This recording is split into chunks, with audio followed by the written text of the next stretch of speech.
minsan, minsan pag nag-share screen tayo, no?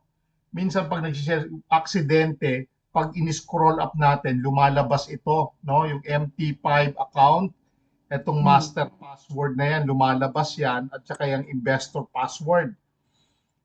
Automatic. Minsan, di ba, pag i-scroll natin, lalo na pag nag-share screen, yung master password, combination of characters, letters, and numbers yan. Example, hashtag, number one, capital letter A, ganyan, no? Tapos small letter J, no? Ganyan. Tapos, sa investor password, kunyari, capital letter G, ganyan, small letter U, tapos hashtag, ganyan ang ngayon, aksidente, minsan pag nag-share screen tayo, pag angat natin yan, lumalabas yun. Ang mga hackers, yan ang mga binabantayan. No? Binabantayan niya yan. Kasi paglabas niya, makukopya niya ngayon. Baka kapasok sila sa account ninyo. Kaya nire-recommend namin na magkaroon kayo ng inyong authenticator para hindi sila makapasok. Ngayon, kung hindi kayo makakapaglagay nga ng authenticator at nahihirapan kayo, ay suggest po, palitan ninyo yung master password ninyo at saka yung investor password. So, paano nyo papalitan? Okay, ang pagpapalit po, ganito. Pag pumunta po kayo ng account, no? Punta kayo ng account, pipindutin nyo po yung account summary. Okay? Dito po, no, dito po sa master, ito po yung master password, may makikita po kayong parang padlock, no? Yan po yung pipindutin ninyo. Okay? Yan yung ito yung master password ninyo. Okay? So ngayon, ang mangyayari, pag pinindot nyo po yan, hindi po, kunyari, hindi pa kayo nakakapagpalit, no? So may luma kayong master password dyan, no? Ito yung investor password. Yung pinakita natin kanina. Okay, investor. Okay. Example, may luma kayong password. No? So pag kinlik nyo po yung padlock na yan, yung luma nyong password na sinasabi ko na characters and letters, dyan po yan lumalabas. Yan, pag kinlik nyo po yan. Ito, pag kinlik nyo yung pinakamata. Ngayon, para magpalit kayo, pipindutin nyo po itong padlock. Pag pindot nyo ng padlock po, may lalabas po doon, new password, ang password, no? Kunyari, new password, tapos parang re-enter new password. So palitan nyo na po, no? May guhit na ganun yan. So palitan nyo na po. Pag click nyo yan, so ang gagawin nyo, pagpalit nyo, halimbawa, maglagay na kayo ng ibang password. Katulad mo, kunyari, Ellen, lagay mo, Ellen, ganyan. Oh. Tapos, at sign, ganyan. Tapos, hashtag, ganyan. Tapos, number one. Okay. So, re-enter new password, ganun pa din, Ellen. So, mapapalitan na po yon. Tapos, reset password. So, pagka nailagay nyo na po yung bagong password ninyo na ganyan, sana sundan nyo ako, no? Kung nasusundan nyo ako, magagawa nyo yan eh. Number one, pag nagawa nyo na po yan, sa ilalim po nun, may makikita kayong kulay green naman, reset password. Okay? Reset. Pag pinindot nyo na po yung reset password, ito na po yung magiging password ninyo sa inyong master's password. Pagdating naman sa investors, ganun din. Kung gusto mo, parehas lang yung password para hindi ka malito, yan din ang ilagay mo. Pindutin mo rin uli yung padlock na yan, no? Palitan mo ngayon siya ng panibagong password, katulad nito, new password, ganyan din. O kaya, lagyan mo lang siya um, ng question mark. Nasa sa inyo po. Tapos, pagkatapos niya, nagawa nyo na halimbawa, isulat nyo ngayon. Master password. Ganyan. Question mark, Elena hashtag 1. Yun ang master password mo. Investor password. question mark, Elena, #1. O, kung gusto nyong parehas lang para hindi na kayo malito. So, ibig sabihin, napalitan na yung password mo. Ngayon, um, may hacker na umaaligid, hindi niya mapapasok yung ano mo kasi napalitan na eh. O, pwede ba akong araw-araw magpalit ng password? Pwede eh. Araw-araw palitan mo siya. Kung number 1, lagyan mo number 2. O, sumunod na araw, lagyan mo number 3. Ikaw, bahala ho kayo, no? Importante na poprotektahan ninyo yung account ninyo. So pag napalitan niyo na po 'yan, okay na po 'yan, no? Pero nga we encourage pa rin na magkaroon ka ng ah, authenticator, multi-factor authentication. Yun nga yung authenticator. Yun talaga yung sinasuggest namin. Pero kung mahihirapan kayo, halimbawa, ito rin yung gawin ninyo. Magpalit kayo ng password. Ngayon, sa pag-share ninyo, hindi na siya lalabas. Ayun. Okay po ba yan? Sir Anton, Hmm. yun po bang investor password, yun yung ginagamit natin pag mag-login tayo sa stock market? Hindi, hindi. Hindi. Iba yun. Iba, MT5 password mo ito. Ito yung Okay. trading password mo. Okay. Mhm. Trading password mo yan. Mhm. Instead na gusto kong magpalit ng password ko dun sa pagla-login. Pwede rin po. Madali lang. Madali lang po. Ah, Yung pagpapalit. dun sa, bago ako mag-login, meron dun sa ilalim na reset password. Hindi po. Pindutin ito, ganito. Okay. Pagpapalit ng password naman, ito. Halatang-halatang hindi nyo ini-scroll ang inyong tag market. Halatang-halata kayo, ha?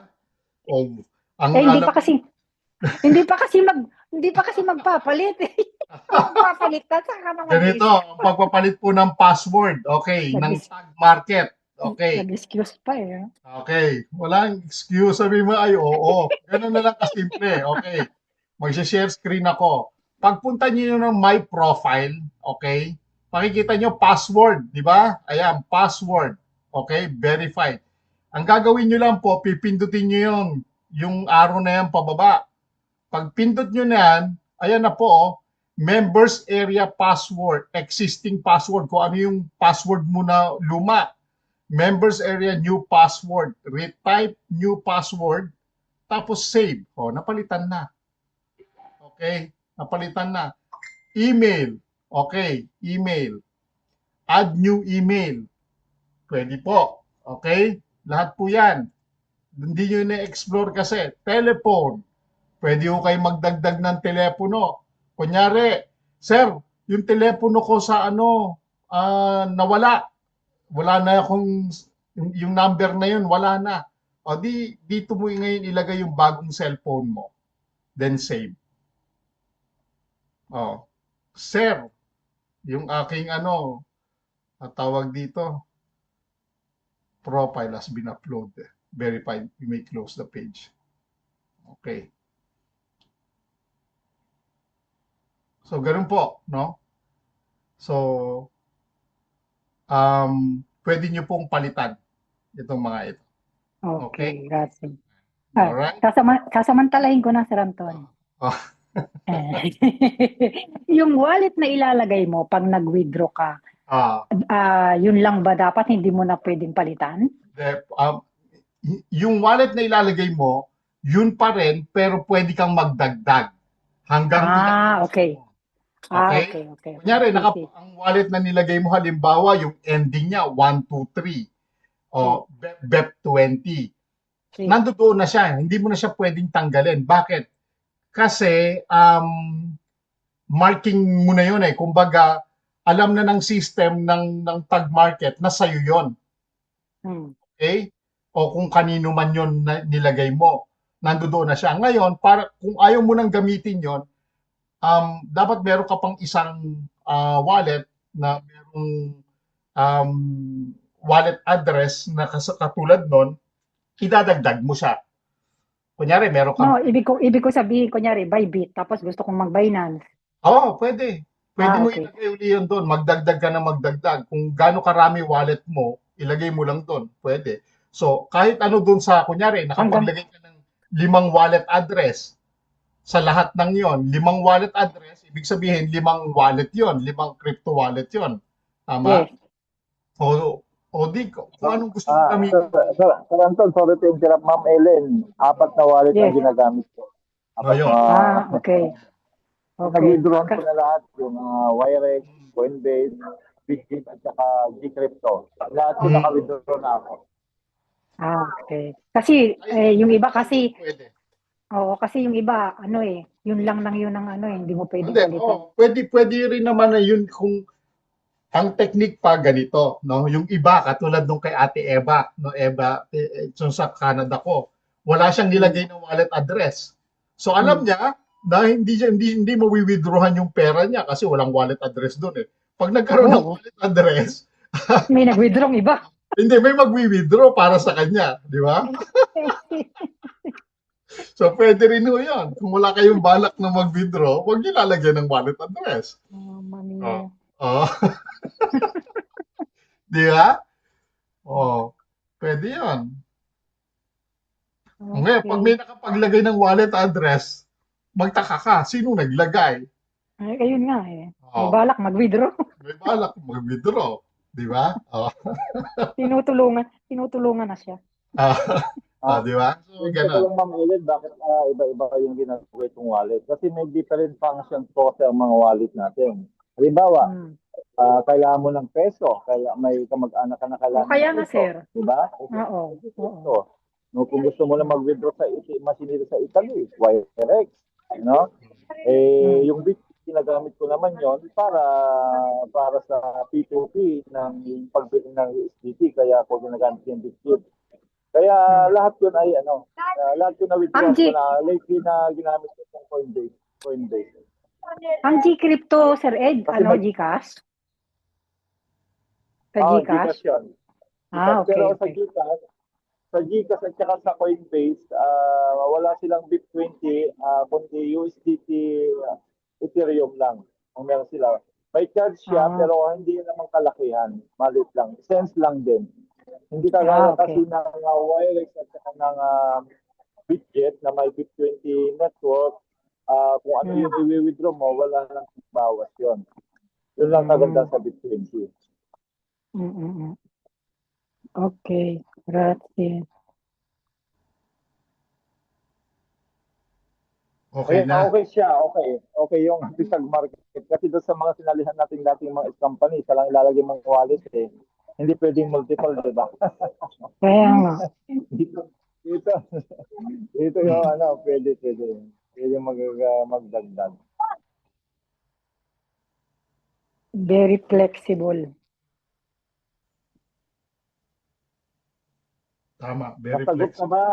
Nasagot na Ma'am Ellen yung tanong mo, yung tungkol dyan sa pagpapalit Ano, ng multi. yung pinadala ko sa'yo, Sir Ed, ano yon sagot nila sa akin sa email.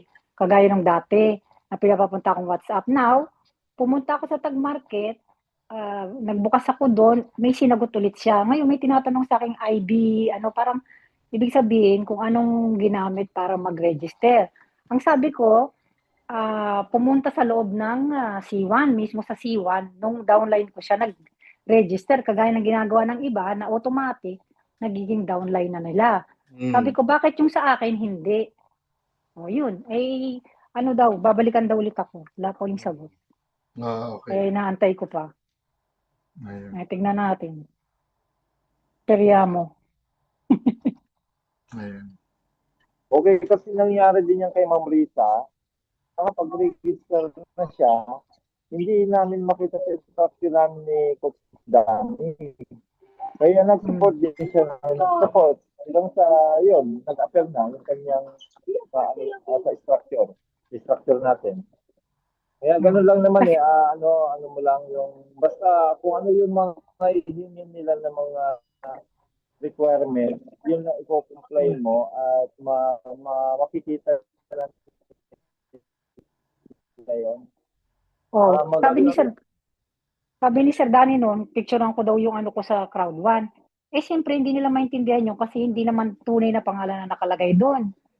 Ay, yung ano natin, yung username. Oh.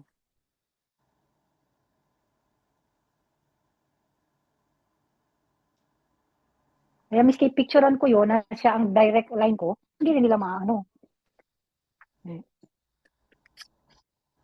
Hintayin na lang natin yung sagot.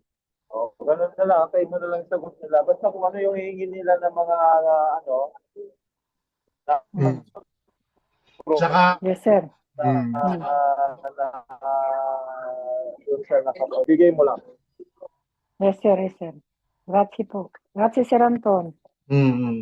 tsaka baka nalilito kayo ha, yung yung sinasabi natin para sa tag market lang yan ha. Iba pa po yung sa ceiling, no? Iba pa po 'yon ha. Yung sa ceiling